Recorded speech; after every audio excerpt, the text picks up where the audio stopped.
এক সময় একটি জঙ্গলের হৃদয়ে লিও নামে একটি রাজকীয় সিংহ এবং টিম নামে একটি কৌতূহলী সাহসী যুবক বাস করত।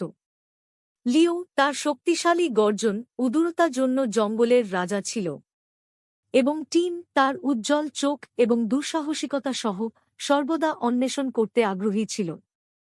একদিন সকালে টিম জঙ্গলের গভীরে ঘুরে বেড়াচ্ছিল, নতুন অ্যাডভেঞ্চার খোঁজে।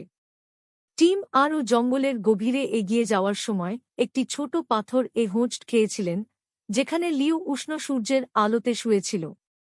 দুর্দান্ত সিংহকে দেখে টিমের চোখ উত্তেজনায় প্রশস্ত হয়ে গেল।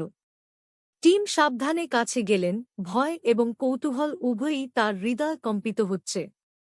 লিও তার সামনের ছোট্ট চিত্রটি লক্ষ্য করে মৃদু গর্জন দিয়ে টিমকে অভ্যর্থনা জানাল। পালানোর পরিবর্তে টিম সাহসের সাথে তার মাটিতে দাঁড়িয়ে লিওর সাথে কথা বলতে শুরু করে। টিম তার দুঃসাহসিক কাজ এবং স্বপ্নের গল্পগুলি ভাগ করেছেন। যখন লিও মনোযোগ সহকারে শোনেন, ছেলেটির গল্পগুলি দ্বারা আগ্রহী হলেন। দিনটি সন্ধ্যায় পরিণত হওয়ার সাথে সাথে লিও এবং টিমের একটি অপ্রত্যাশিত বন্ধুত্ব গড়ে ওঠে। তারা ঘণ্টার পর ঘণ্টা একসাথে কাটিয়েছে, তারার হাসি এবং জ্ঞান ভাগ করে নিয়েছে। টিম লিওর কাছ থেকে সাহস এবং উদারতা সম্পর্কে মূল্যবান পাঠ শিখেছিল, যখন লিও তরুণ ছেলেটির মুখে খুশি এবং সততায় আনন্দ খুঁজে পেয়েছিল। যাই হোক, একদিন জঙ্গলে বিপত্তি ঘটে। প্রচণ্ড ঝড়ে জঙ্গল ধ্বংস হয়ে গেল। গাছ উপড়ে পড়েছিল এবং পশুরা ভয়ে ছড়িয়ে পড়েছিল। টিম নিজেকে বিশৃঙ্খলার মধ্যে আটকা পড়েছিল, কি করবে তা নিশ্চিত নয়। সাহায্যের জন্য টিমের চিৎকার শুনে লিও কাজ শুরু করে। তার শক্তিশালী শক্তি এবং নির্ভীক সংকল্পের সাথে লিও তার বন্ধুকে উদ্ধার করতে ঝড়কে সাহসী করে তুলেছিল। প্রতিটি গর্জনের সাথে তিনি ধ্বংসাবশেষের মধ্য দিয়ে একটি পথ পরিষ্কার করেছেন, টিমকে নিরাপত্তার দিকে নিয়ে যাচ্ছেন। একবার ঝড় কেটে গেলে এবং জঙ্গল পুনরুদ্ধার করতে শুরু হবে, টিম তার চোখে কৃতজ্ঞতার সাথে লিওর দিকে তাকাল।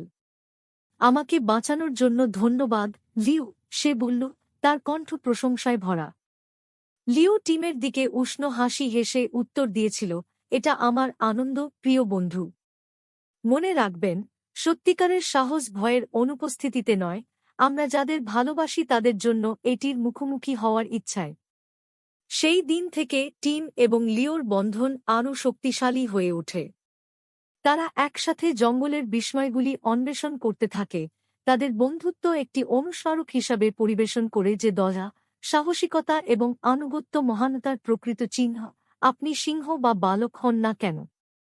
এবং জঙ্গলের বিশালতার মধ্যে তাদের গল্পটি সকলের জন্য লালন করার জন্য বন্ধুত্ব এবং সাহসের একটি চিরন্তন গল্প হয়ে উঠেছে।